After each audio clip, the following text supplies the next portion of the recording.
All right, so today we are talking about slope. So you guys should have heard of slope in pre-algebra, right? All right, what did you hear about slope in pre-algebra? Anyone remember anything, Zoli? Y equals mx plus b is called slope-intercept form of a line. It's what everyone remembers the most. But we're just talking about the slope part, and the slope part is just the m. Okay?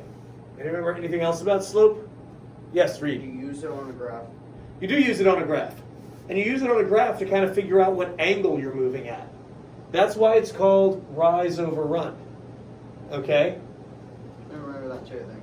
Yep, rise over run. It's a fraction, and the fraction is how far you go up divided by how far you go left and right. Okay? Yes?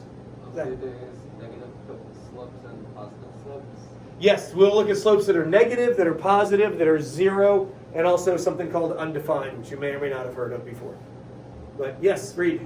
Isn't that just a less simple term of width and height? Or Kind of. Height and width. Yeah, it is kind of like that, because you go a length of a width, and then you go travel a height, right? And slope usually makes a triangle, unless it's horizontal or vertical. But yeah, it relates to width and height. Let's hold off on that. Now you're getting a little, yes, but that won't help us today. Okay? So the way you find slope, you can think of rise as how much the y value changes between 2 points. You can think of run as how much the x values change between 2 points. Okay? How do you find a difference? Change is a difference. How do you find a difference? With subtraction. Okay? So the rise is going to be a y-coordinate minus a y-coordinate. The run is going to be an x-coordinate minus another x-coordinate. Have you seen these subscripts before? With the little 2 and the 1 in the bottom? I think I've seen it on Wikipedia or something. Oh, okay. Well, should have seen it in math. All right. Here's the basic difference. If I write y, I'm referring to all possible y values. If I write y sub 1, I'm thinking of one specific y value. All right? So if I say all students need to go outside, that's everybody, right? That's like y. It refers to everybody, all of that category. If I say one of you has to leave, has to go outside, but I don't say which one, that's like y sub 1. It's one specific student, but I might not tell you which one yet. If I say one of you has to leave and that person is Zach, oh my God, he's been so obnoxious and loud. He really hasn't. Anyway, that would be like saying y sub 1, my one specific value equals Zach. So if I just write y, I'm thinking of all the possible numbers that can be y. If I write y sub 1, I'm thinking of one specific y value. Does that make sense? For when you would use subscripts? So it's like, if it's like y sub 3, then 3 people will go? That's a very smart idea. That would make sense. That's actually not how it works. If I say y sub 3... It's like Philip's like y4, how you doing? I'm y2 and then he's y5. Yes, exactly. It's different values. And you say y2, then I go. Yeah. Okay. Yes, it's different values, but the fact that it's 5 doesn't mean that it's 5 bigger or 5 better or 5 more. It's just the 5th one that got on the list. Okay? Good. That actually makes sense. All right. So how do we find slope? We subtract a y from a y. We subtract an x from an x. At this point, I think examples are the way to go.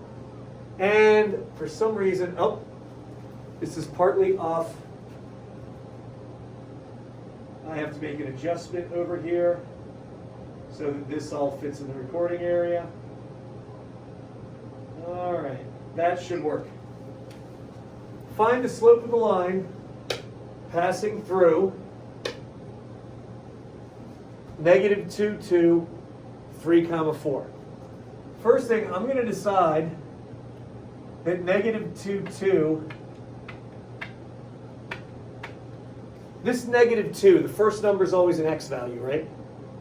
Okay, I'm going to decide this -2 is x sub 1.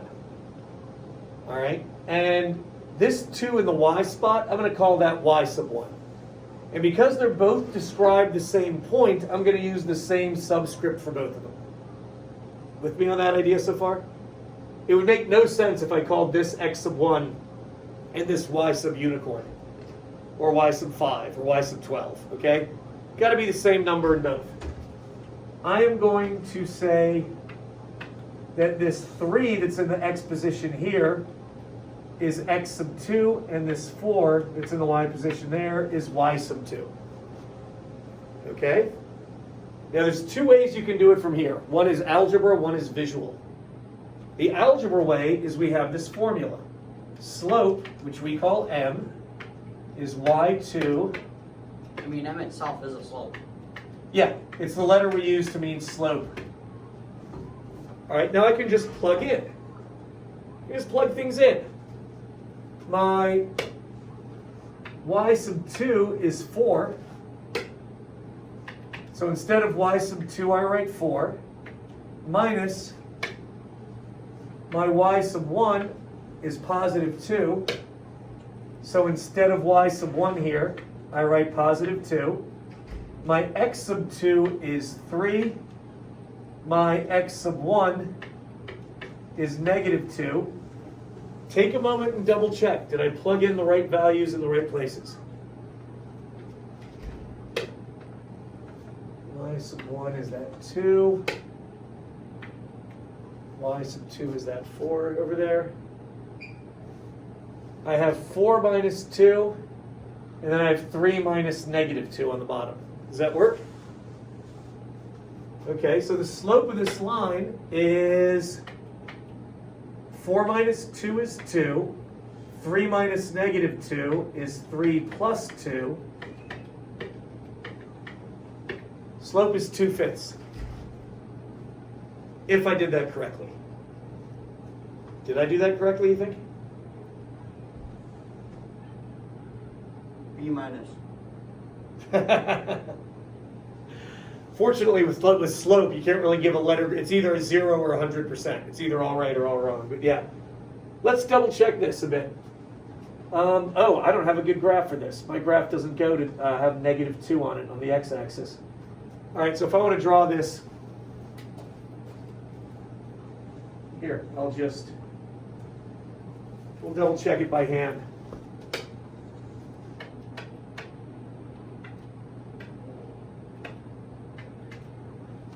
I hate the old-fashioned way.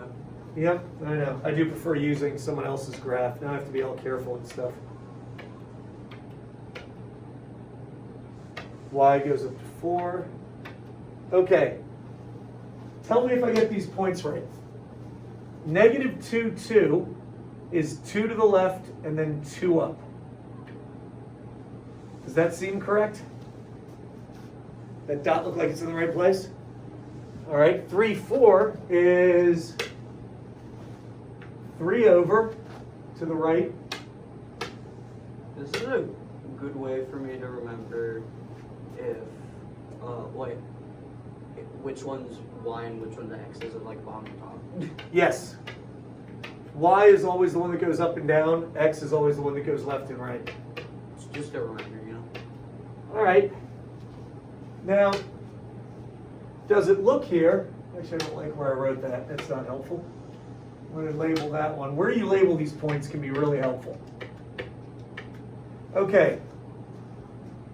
If 2/5 is the slope, if I did this right, if I got the rise over run correctly in this fraction, one way to think of that is from -2, 2, we rise 2 units, and then we run 1, 2, 3, 4, 5 units.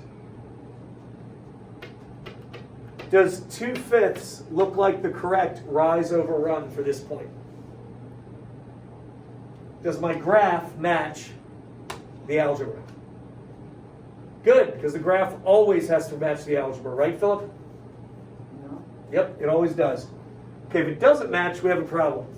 Now, we're going to do this exact same problem again, but we're going to make a change. We're going to make an important change. You guys ready for this?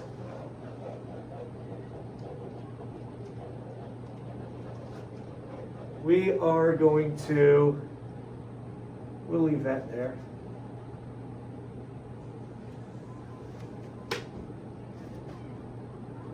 That should be, okay. I want to make a very different decision here now. On this last slide, I said 3, 4 would be x sub 2, y sub 2. Now, I'm going to switch that.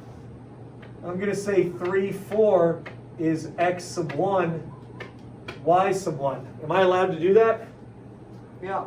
Yeah, I'm labeling this. I can pick it. I can pick and choose. Then you can just label the other one something different. Yep, I'll label the next one x sub 2, y sub 2. But I'm going to keep my slope formula the same. Here's my question for you guys. Am I going to get the same answer? If I switch the labels, will I get the same answer? Yeah.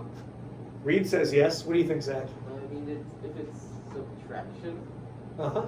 I mean, if it's subtraction, then I don't think you would get Actually, no. If you flip subtraction, you get a different answer, don't you? If you switch the numbers. Yeah, we actually went over that. If you flip subtraction, it's what we call the commutative property. Remember when we said that last semester? Commutative property doesn't apply. You don't get the same answer. So let's see what happens, what kind of different answer we might get then. So now, on this last one, we got 4 y sub 2 minus 2 y sub 1. On this one, we're going to get 2 minus 4. Okay. Why is it different? Well, I switched the labels. Well, why does y sub 2 still go over y sub 1? I'm leaving the formula the same. I'm just switching the labels and seeing what happens. So I'm still saying slope is y sub 2 minus y sub 1. I'm just putting different numbers in the y sub 1 and y sub 2 spots. Why would you switch it though? I don't know. Let's find out. Possibly to make a point. So let's see where this leads. All right. So instead of 4 minus 2, we have 2 minus 4. 4 minus 2 equal 2. What does 2 minus 4 equal? It's negative 2. 2 minus 4 equals negative 2. On this last slide, I had 3 minus negative 2. Okay, but Philip, when I switch the order, I get negative 2 minus 3, which is negative 5. What's the difference between positive 2 over positive 5 and negative 2 over negative 5? Oh, if there were points, they'd be in the quadrant. You're right, they'd be in a different quadrant if there were points. Good. But this isn't a point, it's just a fraction. Zola? When's it positive, when's negative? Actually, they're both positive.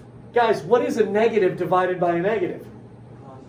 A negative divided by a negative is a positive, so negative 2 divided by negative 5 is positive 2/5. They're the same fraction. So if you switch the order, the labels on both the x and the y, you'll get the same answer when you simplify. Okay, so it actually doesn't matter. Actually, it doesn't matter. There is one thing that matters. If you do 2 minus 4, then Reed, you have to do negative 2 minus 3. If you start with this pair of numbers, this coordinate, you have to start with it on the top and the bottom. If you decide to start with this second coordinate, the second pair of numbers, then you have to start with the 4 on the top and you have to start with the 3 on the bottom. I mean, like solving it. Yeah, but solving it doesn't matter. Okay. As long as you keep the 3 and the 4 together and the negative 2 and the 2 together, you can do it in any order you want to, as long as you keep the pairs lined up in the fraction. Does that make sense? Mm-hmm. Okay. So there's another way to look at this, though. this negative 2 over negative 5. All right, if positive 2, we said 2 over 5 meant rise 2 and run 5, right? Okay, now this is still a positive slope, but what if we started over here and we said from this further point we went down 2, going down is negative, and then we went to the left 5, going to the right is positive, going to the left is negative. That's another way to look at this slope. Negative 2 over negative 5 could be you go down 2 and you go to the left 5. As opposed to positive 2 over positive 5, which means you go up 2 and to the right 5. You see the different ways you can interpret this slope? Rise over run, I mean, these are both the same result. You wind up going from this point to this point or this point to this point. It's still the same angle either way, the same change. But you can do it in either order, and a negative divided by a negative is the same as a positive. For purposes of time, and also I don't want to overly confuse you guys, this is the only one we're going to do twice, but... All right, here's another one. Find, again, I don't like my graph for this. I think I got these from the wrong PowerPoint. So let's get rid of that. I'll have to do it by hand again. Okay, what's going on with this line? Philip, Yeah. which one of these points would you like to be x sub 2, y sub 2? We need to do y2 minus y sub 1, x2 minus x sub 1. So you have to pick one of these points is going to be x sub 1 and y sub 1. Another pair is going to be x sub 2 and y sub 2. Which would you prefer? Negative 1 and 2 as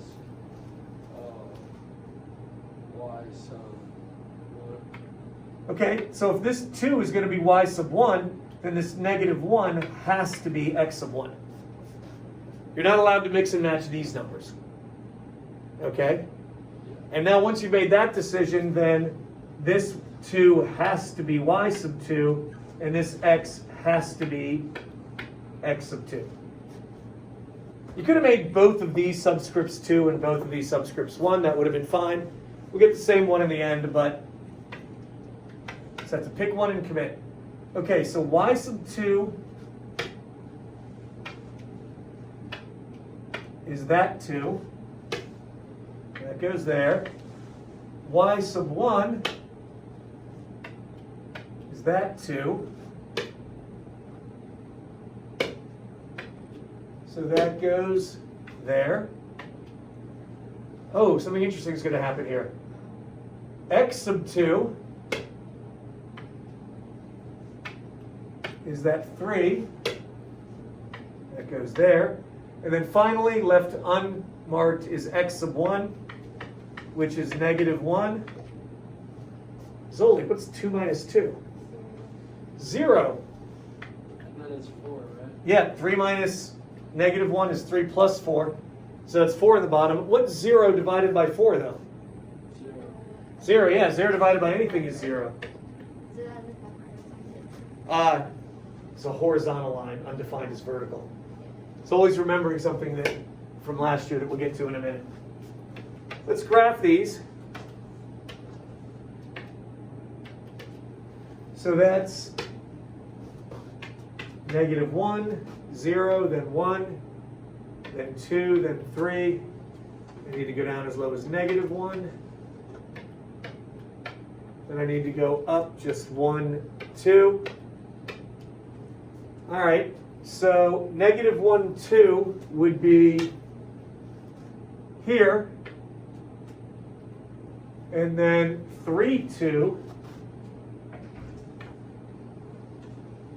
How much do we rise? Nothing. 0. Yeah, the rise equals 0. The run equals 4. What type of line is this? Horizontal. horizontal.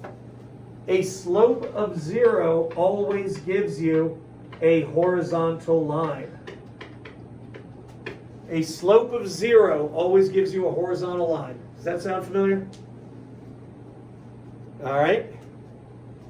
We're getting there, guys. Finally, this one will work. I have a graph that I already put in that will work. We're finding the slope of a line that passes through 0, 0, and goes to 3, negative 3. And yes, it is getting warmer in here. That happens sometimes in the afternoon. I'll try and make it a little cooler. Let's see how that goes. All right. Hey, before we do the algebra, read. You want me to do today's sponsor? Very tempting. Very tempting. Today's show is sponsored by the fact that Alex isn't here. Okay, so if we start at 0, 0 and we go down to here, if we're only going vertically and horizontally, if all we're allowed to do is rise and run, how far down do we drop to get from 0, 0 to the same height as 3, negative 3? We drop to negative 3. How far is that? A distance. We went down how many spaces? 3 times. 3 times. Okay. And then we go across 3 times. Yep. So my rise is negative 3, because one way to talk about rise is one way to talk about dropping is it's a negative rise. Okay. Zoli, how far is our run? 3. Positive or negative? Well, to the right is usually considered positive. So that's a rise. That would be that makes it look like my arrow is going where I don't want it to. So we drop 3. If you have the picture, and if the picture is simple enough, you don't have to do the math. We can just say the slope is rise over run. Our rise was negative 3 because we dropped. Our run is positive 3. What's negative 3 divided by positive 3? 3 divided by 3 is 1. Negative 1. Yep. What's a negative divided by a positive? Negative. So it's negative 1. Did we have to do the y2 minus y1 formula? No. If you have a pretty enough picture and you can just count, that's a fine way to find the slope. If you're 100% sure that the picture is accurate. Yep, they're really making it cooler. It seems to be getting warmer in here. Okay. We're going to do this one with algebra. Are you ready? Zach, you have an important decision to make, sir. It is one of these points. Both of these points are going to be x, y. One of these pairs of numbers is going to get a 1 as its subscript. The other pair of numbers will get a 2 as its subscript. Which one would you like to be which? The 2 and the 4 will have 2, and the 2 and the 1 will have 1. Excellent. So the 2 and the 4 will be x sub 2, y sub 2. The 2 and the 1 will then have to be x sub 1, y sub 1. It's like musical chairs. Once you seat one of these guys, everyone else has to sit wherever's left. All right, so the slope then, which is y2 minus y1 over x2 minus x1. If we do this Zach's way, which is fine, it will be 4 minus 1 over 2 minus 2. 4 minus 1 is 3. Zoli, what's 2 minus 2? 0. 0 on the bottom, that's problematic. This means 3 divided by 0. You're not allowed to divide by 0. And there's a word that Zoli has been begging to use. She's been wanting to use. She's been using it the last couple of days as we've been talking about this. Zoli, what is that word? Undefined. Dividing by 0 is called undefined. All right, what does undefined look like? Well, let's graph these 2 points and find out. 2, 4 is here. 2, 1 is here. If I were to connect these dots with a line, what kind of line is this? Gets a special name. Vertical. Philip is correct. So here's something you must know. A vertical line has an undefined slope. We just covered 4 different types of slope. Positive, 0 or horizontal, negative slope, vertical or undefined. That's a lot to keep track of, isn't it? Would it be helpful if all that information was in one place you could quickly reference? Zach is nodding, a couple other people. Okay. You mean notes? How about a slide like this? Yeah, that's sure. All right. Positive slopes rise from left to right. I always need to hear that. Negative lines go down, they fall from left to right. When I was a kid, I struggled with left and right. I don't know if I was a little bit dyslexic or something and didn't know it, but it always bothered me because I could always think, wait, this is also rising if you look at it this way. And this one is falling if you look at it this way. You always have to think of it as going from left to right. And from left to right, a positive slope always gets higher. And from left to right, a negative slope always goes down. Can you guys handle that this only works if you always read from left to right? Any of you guys read any Japanese or Hebrew? Those languages go backwards. I always wonder what they do in math classes. I don't know if that None of helps. us are anime weak, so. Okay, you're an anime fan. You've got to learn some Japanese. I'm not. Okay. A line with Just make zero. fun of it. All right, oh, that's true. Okay. A line with a 0 slope is always horizontal. A line with an undefined slope is vertical. Tonight's homework is just finding some slopes, looking at some points. This should be enough to get you through it. So let's see if there's one more example that's useful. Actually, we'll hold off on that part until tomorrow. So this is where we're going to stop the recording. Hopefully this will be enough for Alex to get started. And that's it.